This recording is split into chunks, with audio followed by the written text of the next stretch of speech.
दोस्तों इस वीडियो में हम देखेंगे कि कोविड-19 की वैक्सीन कब बनेगी, कोविड-19 से पहले ऐसे कितने और पैंडेमिक हुए हैं और क्या ये 21 दिन के लॉकडाउन का हमारा डिसीजन ठीक है या नहीं। तो सबसे पहले बिल्कुल बेसिक से स्टार्ट करते हैं। कोविड-19 एक बीमारी है जो अभी न्यूली डिस्कवर्ड कोरोना वायरस से होती है। कोरोना वायरस में बहुत से वायरस आते हैं जिसमें नॉर्मल कॉमन कोल्ड से लेके सार्स और मर्स इंक्लूडेड हैं, क्योंकि ये सारे वायरसेस ऐसे दिखते हैं जैसे क्राउन दिखता है, यानी मुकुट दिखता है। और क्योंकि क्राउन को ग्रीक में कोरोना कहा जाता है, इसलिए इन सब वायरसेस को कोरोना नाम दे दिया गया। अब नेक्स्ट सवाल आता है कि क्या कोरोना वायरस से पहले भी कोई ऐसा पैंडेमिक हुए हैं? तो इसका जवाब है हाँ, इससे पहले भी कई पैंडेमिक्स हुए हैं, जिनमें 3 सबसे खतरनाक पैंडेमिक्स आते हैं। इनमें सबसे पहला पैंडेमिक था प्लेग ऑफ जस्टिनियन, जो कि 541 से 542 एडी में स्टार्ट हुआ था, यानी करीबन 1500 साल पहले।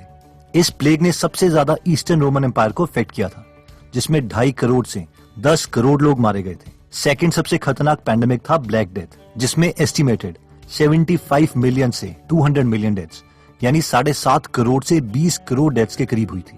इसमें माना जाता है कि यूरोप की 20% से 50% पॉपुलेशन मरी थी, यानी almost half of Europe. Third most famous pandemic start हुआ था 1855 चाइना यूनान में, जिसमें 12 मिलियन डेथ्स यानी 1.2 करोड़ डेथ्स हुई थी।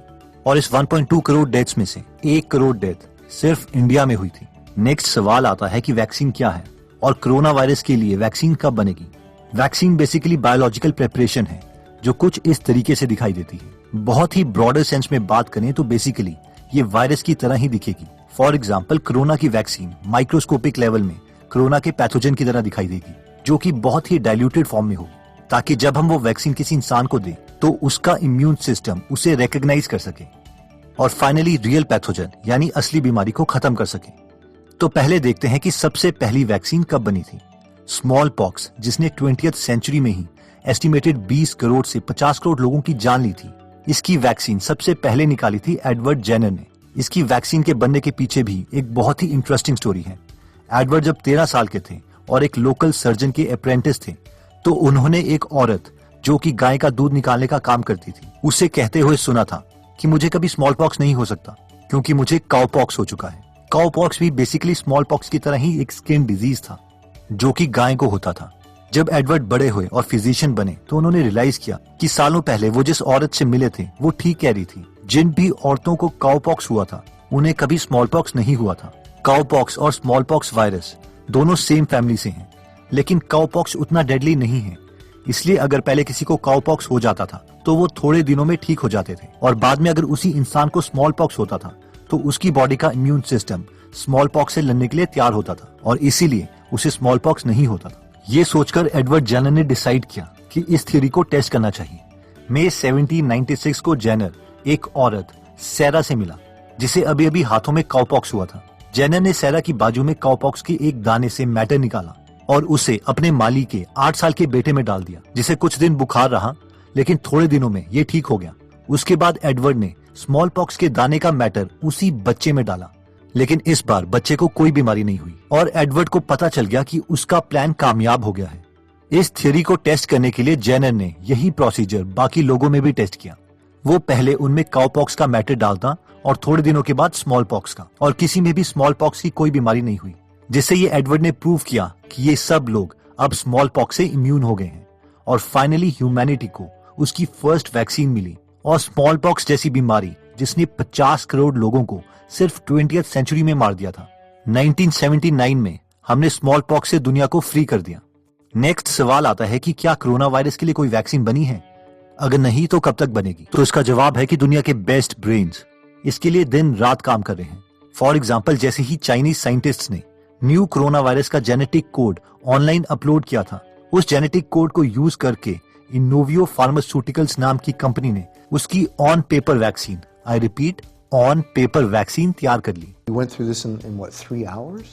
So yeah, all we need is that genetic code. So it's just a series of A's and T's and C's and G's that make up the blueprint to the virus.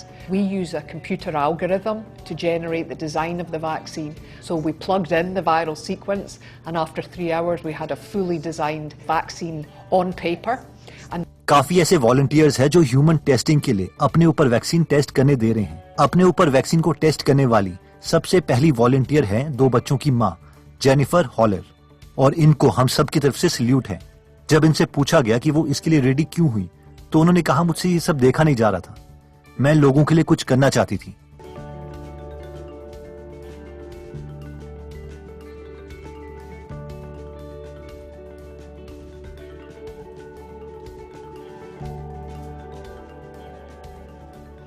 Everybody's feeling so helpless right now, and I realized that there was something that I could do to help, and I'm excited to be here. तो क्या इसका मतलब है कि vaccine तैयार हो गई?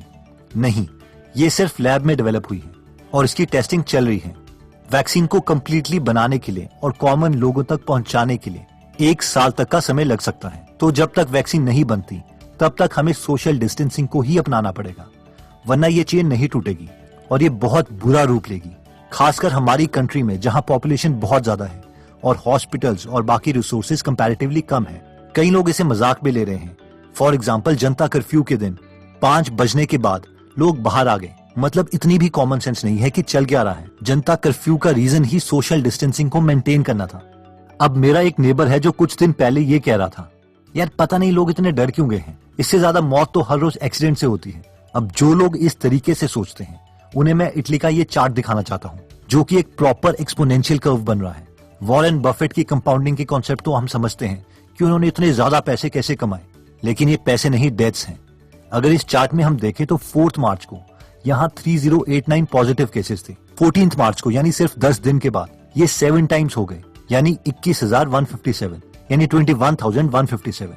और 10 दिन के बाद 24 मार्च को ये 4 मार्च के कंपैरेटिवली 24 गुना हो गए, यानी 74,386। इसलिए अभी जो हमारे पास सोल्यूशन है वो यही है कि हम घर में रहें, और अगर थोड़े लोग भी इसे नहीं मानते तो ये फिर से फैल जाएगा।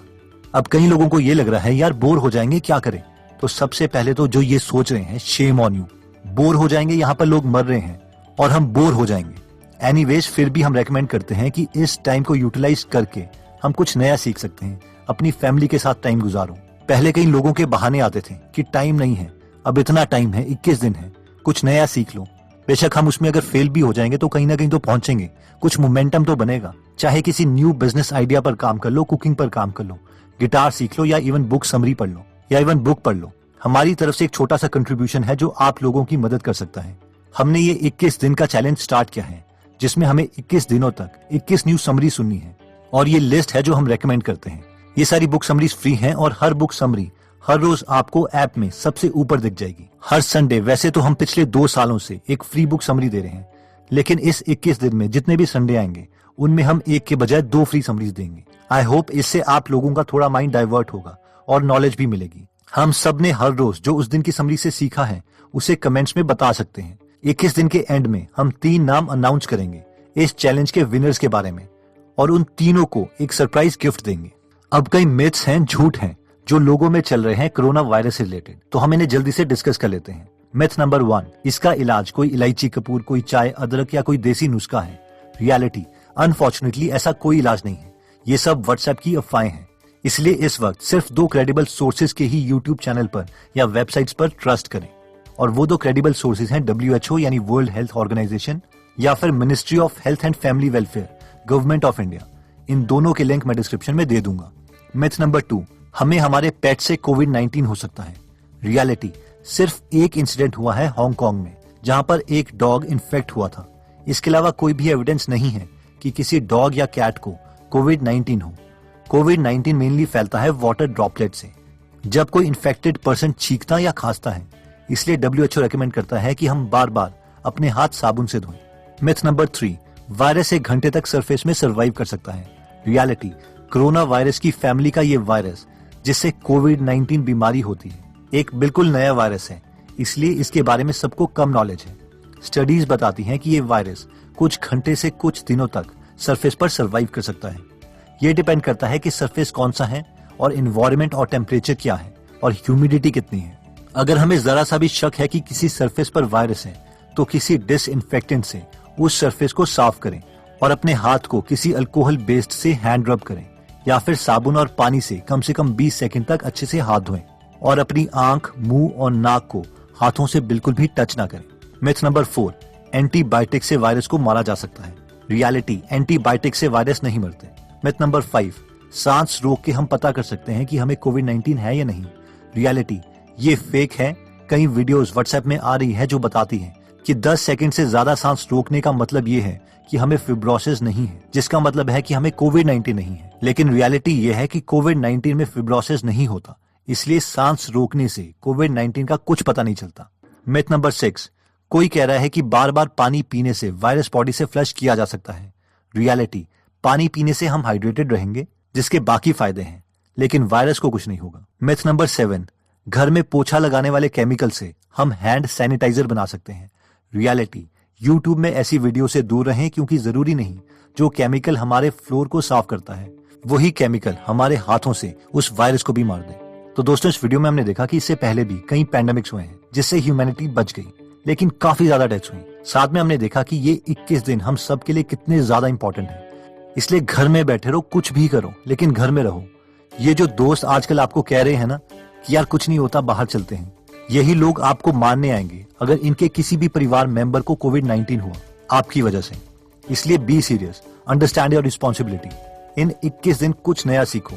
अगर आप बुक्स वगैरह में इंटरेस्टेड हो तो आप गीगल ऐप डाउनलोड कर सकते हो, जिसका लिंक मैं डिस्क्रिप्शन में दे दूंगा। अगर बुक्स में इंटरेस्ट नहीं है तो कोई भी इंटीरियर काम करो, कोई नई हॉबी को कल्टीवेट करो। आई होप हम सब मिलके अपने देश को बचा सकते हैं और ये 21 दिन देशभक्ति दिखा सकते हैं। जय हिंद।